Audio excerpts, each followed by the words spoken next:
The following program has been made possible through the generous support of the Bruce H. Mitchell Foundation, as well as the following donors: the John and Jocelyn Barford Family Foundation, Mary Alice Davis, in memory of Glenn W. Davis, John and Margaret Deeks, Wendy Deeks, in memory of Peter A. Deeks, Richard and Donna Ivy, Alice and Ted Kernahan, Andrew and Valerie Pringle, Eleanor and Francis Shen, the Sonner Foundation, the Browning Watt Foundation, William E. Wilder, and by the Central Canadian Public Television Association.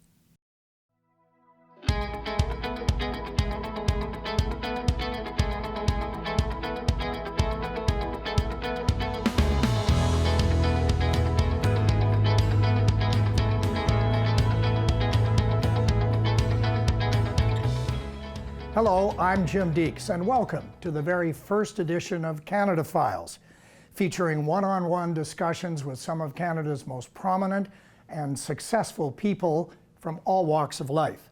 Our very first guest on this series is probably the most renowned writer on the entire planet right now, Margaret Atwood, who's published over 60 books of both fiction and nonfiction during her career. Margaret has won the highly coveted Booker Prize twice, including this past year for her highly acclaimed novel, The Testaments, which is the sequel to her dystopian masterpiece of 1985, The Handmaid's Tale. At 80 years and counting, Margaret Atwood is, as the French would say, a tour de force. Margaret, for lovers of fiction and intelligent nonfiction, you've been a well-known and revered writer for nearly 50 years, to your credit. But I dare say the phenomenal success of The Handmaid's Tale and the sequel that was just launched last fall, The Testaments, has really put you in a different stratosphere of celebrity, and something that you probably would never have imagined even 5 years ago. Is this new level of fame something that you're absolutely loving, or are you thinking, gosh, it's just all too much, or are you even thinking, well, it's a little overdue? That's a good option. No, I'm not thinking that. I'm thinking this is insane. And I'm also thinking if this happened to somebody at an earlier stage in their career, it would probably ruin their life. Interesting. Because then what? It's like sort of being the high school football star. What do you do then for the rest of your life? But I don't have a lot of rest of my life, so I'm not too bothered about that. So you're enjoying it? Of course. Let's talk about The Handmaid's Tale for a sec.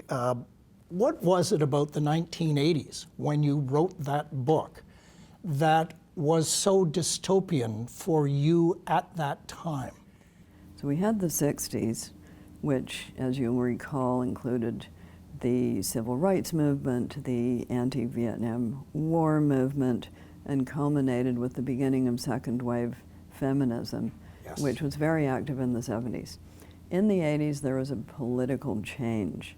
In comes a new wave of conservatism, which in this day and age we would probably consider some form of muted liberalism, but in it came.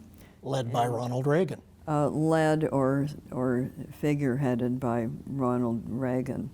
And we saw the defeat of the Equal Rights Amendment with Phyllis Schlafly heading that up. We have a little tribute to her in the Testaments. There's the Schlafly Cafe with pink tablecloths.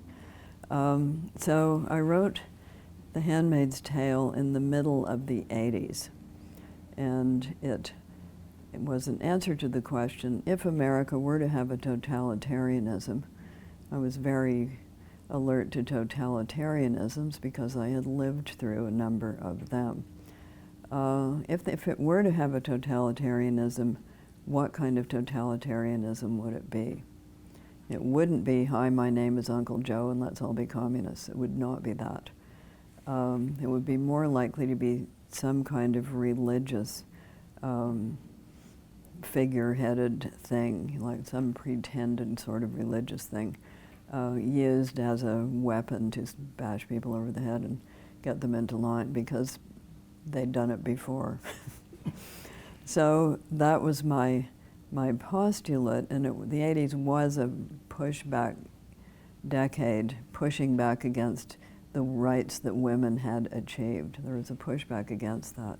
So fast forward now Yes. to 2017. Why did I do a sequel? Well, no, not so much that, but what led to the resurgence of popularity of The Handmaid's Tale? Was it just the very, very excellently well done television series, or was it indeed the advent of Donald Trump? It started before that. So in the 2 Obama elections, it was already a meme. So people were saying about the things that were coming out of the mouths of wise Republicans, such as women are like cows, and they should just have to carry dead babies to term, you know, stuff like that. They actually said those things. Yeah. So it was a meme in the 2 previous elections. But when Donald Trump got elected, everybody making the show, because we were already making it, we woke up the next morning, we said, we're in a different show. Not that the show changed. The frame around the show changed so that it would be perceived differently, and it was. So instead of being, woo, look what we avoided, as it had been in the Obama elections, it was, here it comes. Let's go back to the beginning of your career. You've said before... That's a long time ago. Well, in some people's minds, but in fact it's been a pretty whirlwind career, I must say. But you've said before that you decided to become a writer at about age 16, and I wonder if at that point you recognized that you really had a talent and perhaps, I don't want to say a destiny, but a future as a writer, or did you think, well, I really don't want to be a secretary or a housewife or a nurse. Maybe I could make a living as a journalist and you know, have a career that way. Or did you see yourself as a writer? I was quite insane. Yeah, I absolutely saw myself as a writer. I was willing to do those other things, such as be a journalist or really kind of anything, because I knew I needed a day job, and I did have a number of day jobs. I was discouraged from being a journalist at that time because my parents, as soon as they heard that I wanted to be a writer, they bit their tongues till they were about this big. And then they said, how are you going to support yourself? And I said, oh, I'll be a journalist. So they happened to have a second cousin who was a journalist, and they had him over to dinner.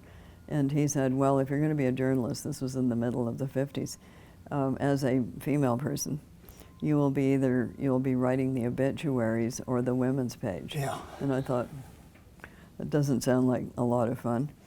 So I reluctantly went to university, not into biology as they had hoped, but into honors English. This may sound like a dumb question. Most of them usually are, but how hard is it for you to write? Is it a struggle, or does it just totally come naturally? Both. But some people really, they write because they have something to say. The writing part is hard for them. Okay, so I was the other way around. I wrote, like a lot of young writers in their teens. You write stuff. You think it's good. You think you have something to say, but actually you don't. So you practice you don't know that you're practicing your writing skills, but that's what you're doing. I don't think I wrote anything that I would stand behind now until I was about 24. Very interesting. Tell us how you do it, how you go about it. Do you sit down, and I know you handwrite a lot and you type a lot, but do you sit down and type away madly for hours and force yourself to stop, or do you sit down and say 500 words a day, no more, no less, every day until this book is done? More like that. Interesting. But of course it's very erratic. You know, some days you write quite a lot, and other days you don't, and Do you know what a rolling barrage is? It's Do tell. a military term. Okay, so we have time. Yeah, we have time. Yeah. Okay, so you're supposed to, if you're, it's what they did at Vimy Ridge, one of the famous World War I battles, which was a Canadian battle, and after Vimy Ridge, they never lost one. In fact, so successful were they perceived as being that they were in trench coat ads. The Canadian says, "This is the trench coat I prefer." This really happened. Okay. Okay, so you're supposed to run forward to a count, duck down, and the artillery shoots over your heads. If you get it wrong, it hits you. Okay, so the writing and the typing for me usually goes like that. So the handwriting is the running forward, and then there's a pause while the typing catches up to it. Okay, and then you go forward with the handwriting, the typing catches up. But while I'm typing from my otherwise illegible handwriting, and there are moments when I think, what is that word? Well, I gather your spelling is not that good, so you may be stumped. It's not the spelling, it's the handwriting. Okay. Yeah, spelling is not an obstacle for me. I'm like a lot of writers, I spell by ear. But other people can fix that. My mother said rather caustically when I said I was going to be a writer, she said, well, if you're going to be a writer, you'll need to learn to spell. And I said, others will do that for me. And they have. When you're writing, are you more of a crafter of words and images, or are you more of an actress impersonating the roles of the characters that you've created, or are you even a stage manager, literally putting people into scenes and working them off each other? I don't think those are either ors. Okay. I think it all happens at once. So that's why I was interested in, when they came to me and said, we're doing this series on Shakespeare, and the mandate is pick a play, any play, and write a modern novel inspired by it. That's why I chose The Tempest, because in it, Prospero is all of those things. And it's the closest Shakespeare ever came to writing about himself and what he did. So he's a stage manager, he's an actor in the play himself. He's certainly a crafter of words, and a crafter of the action. He directs it all. So he is all of those things. How much do you rewrite after you've written? A lot. I rewrite a lot in various stages. So I rewrite while I'm doing the typing of my own handwriting. I rewrite once I have something that has a beginning, a middle, and an end. You know the cut and paste function on your computer? That used to be real cutting and pasting. You would actually cut things out with scissors and paste them with paste. So I do that, move things around. I edit the text itself, and then it goes, finally, when you think you can't do anymore, it goes to the editors, and they have a go. And finally, you sit down with the copy editor, and that is a page-by-page exercise in which he says, you use this word on page 15 and you use it again on page 362. Does that bother you? Do you ever go back to your published works years later and reread them? And if so, how do they stand up for you? I haven't done the whole thing. So if I'm talking to somebody who's been immersed in my work, they probably know it better than I do at that point. But from time to time, I go back and look at things because something has come up. So I think it's the usual with a lot of writers to go back to the early work and say, I don't think I would do that quite that way now. But everything you write is of its time. So you can't escape that. Ivanhoe by Walter Scott is set in medieval times, but it's a Victorian novel. Have you ever written a book or a story or poetry and looked at it relatively recently and thought, you know, that really wasn't my best work? Are you self-critical in that respect? Oh, sure. But I've also looked at things and thought, that is really creepy. Because now it's happened. Do you ever look at stuff that you've done and go, wow, that's awesome? Well, I do look at it and think, I don't remember doing this, but it's pretty good. I can do that, or I can also think, I don't remember doing this, and it's pretty bad. You have both experiences. Yeah, it's like sure. anything else in your life. What's your favorite Margaret Atwood book, novel? I never answered that question. Okay. Why? The others will hear, and they'll be very angry. They'll get back at me. They'll say, we spent all this time with you, and you're so ungrateful. It's not always the last book you've completed? No, it's likely to be the one I'm writing now. Because if it isn't the one you're writing now, why are you writing it? You know, Canada has certainly produced some wonderful writers over the last 150 years. But in the last 50 to 75 years, there are some really great names. Unfortunately, Canadians know these names, but not a lot of people outside our country do. And I suppose there are some exceptions. You, obviously, Alice Munro, who won the Nobel Prize, Mordecai Ritzler, Robertson Davies, Michael Ondaatje. So those are names that I think are Carol Americans. Shields, Carol Shields, sure. Yeah. But a lot, Margaret Lawrence is another one. But there are a lot of Canadian writers that we know in this country that the rest of the world doesn't know. There are a lot of writers in England that English people know and the rest of the world doesn't know. Indeed, there are a lot it's of true. French ones, etc. This is Are normal. Canadian writers as good as the best, or are we underrated and undervalued because we're such a small country? You're very fond of either or, aren't you? I'm sorry. Those two things can exist in the same space. Sure. So it took a while to get Canadian writers acknowledged because people were taking points off for the fact that they were Canadian. It was the age of just recently post-colonialism, not only in Canada but in countries like New Zealand and Australia and people in India who wrote in English. They just got points off for not being from the really good place. Yes, just as Quebec writers got points off for not being from France.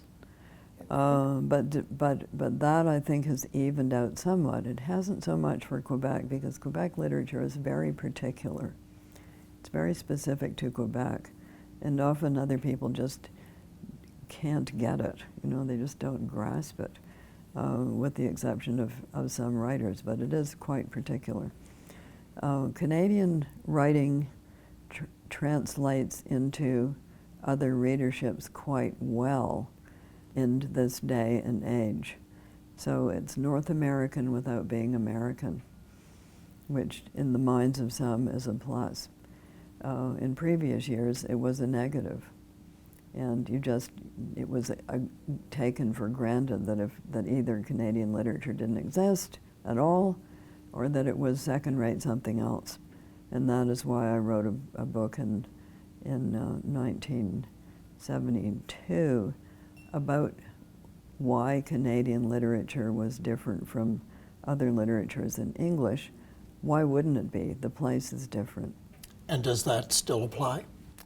What you wrote in 1972 about Canadian literature? I don't know, and I'm not going to find out because that was a lot of work. And a lot of reading, no doubt. Yeah, and the only reason I did it for a couple of reasons. Number one, I was working with this small publishing company, and we were always thinking of ways to make money to support our list of unknown new novelists and weird poets. And we, in fact, you know the Idiot's Guides to this and that? Yeah. We did the first Idiot's Guides, except they weren't called that. And one of them was about law and how to write your own divorce and will and things like that. And one of them was the first venereal disease book. It was called VD. We got through warts, but we didn't hit AIDS because that hadn't happened yet. So I said, we were sitting around in a meeting, and I said, why don't I write a VD of Canadian literature? Because it doesn't exist yet. There is no accessible, there is a Canadian literature book. So that's what that book was.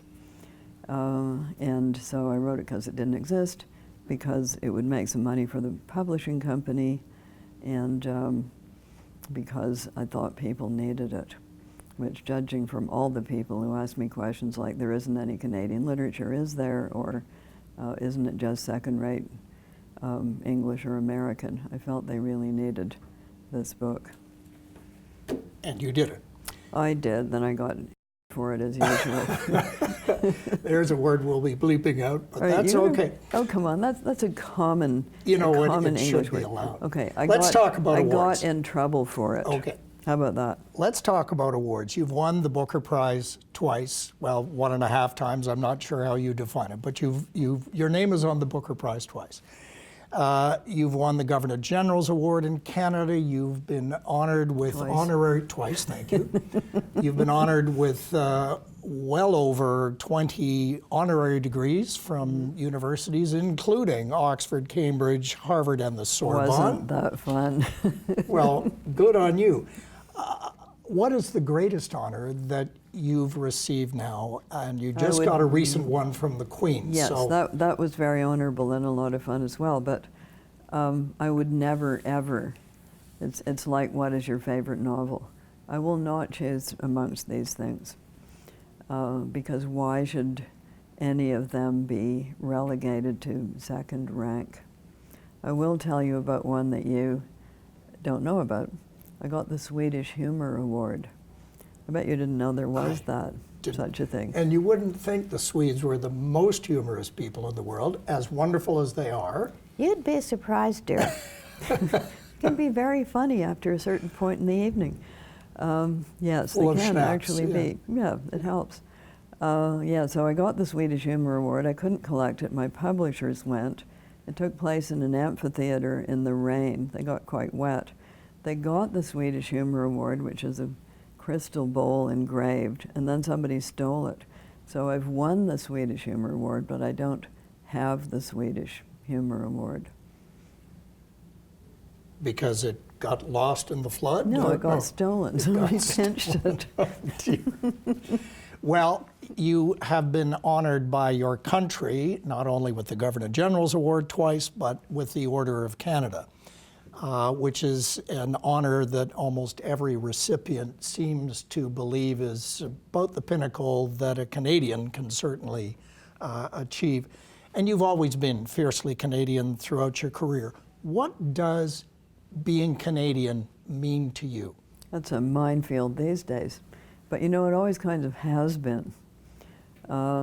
So we're ahead of our time in that we've always been very diverse. We've always had to recognize that in some way, not sufficiently to my mind, but we've always had to do that. And other countries are catching up. Think of it that way. Good. So for a while we got disparaged because we didn't have sort of one big symbolic thing that people could point to, and I remember the magazine Saturday Night running a contest which was complete the sentence as Canadian as in as American as apple pie, etc. And the winner was as Canadian as possible under the circumstances. Let me ask you about the Testaments before we finish. It was published last September, and to great acclaim from the critics and to a world waiting for more of Gilead, it, I think, hopefully answered their craving. Was it fun for you to go back to Gilead and to go back to those characters? Because it strikes me as this is probably the first novel that you were almost compelled to write by your public. No, not exactly. I had resisted that call for quite a long time because I thought that what they meant and what they did mean was continue the story of Offred in her voice, which I would not have been able to do. You can't really do that without having it sound like an imitation of itself. So I took a different approach. I went forward 16 years, picked up two characters who were quite young in the Testaments. In fact, one of them hadn't been born yet.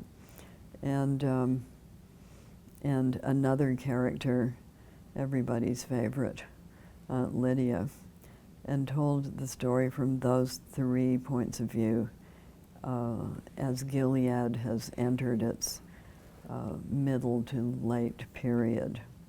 And did you love going back into that universe? Okay, what does love mean in relation to what a writer does? It was a stimulating challenge. I'm not sure that love is the right word, but it was a stimulating challenge. Let me ask the last question. Do you plan or expect to breathe your last with either a pen in hand or hands on a typewriter? Or do you see yourself actually saying, you know, I've written everything I want to write, I'm just going to retire now at some point? We do not know the answer to that question. Well, let's leave it there. You don't know the answer to it, and I don't know. I'm not using the royal we here. I understand. Yes, we'll wait and see. It depends how cuckoo I get, doesn't it? Margaret, it's been a delight having this conversation. Thank you so much for joining us. And thank you for watching Canada Files. We hope you'll join us on our next episode. See you then.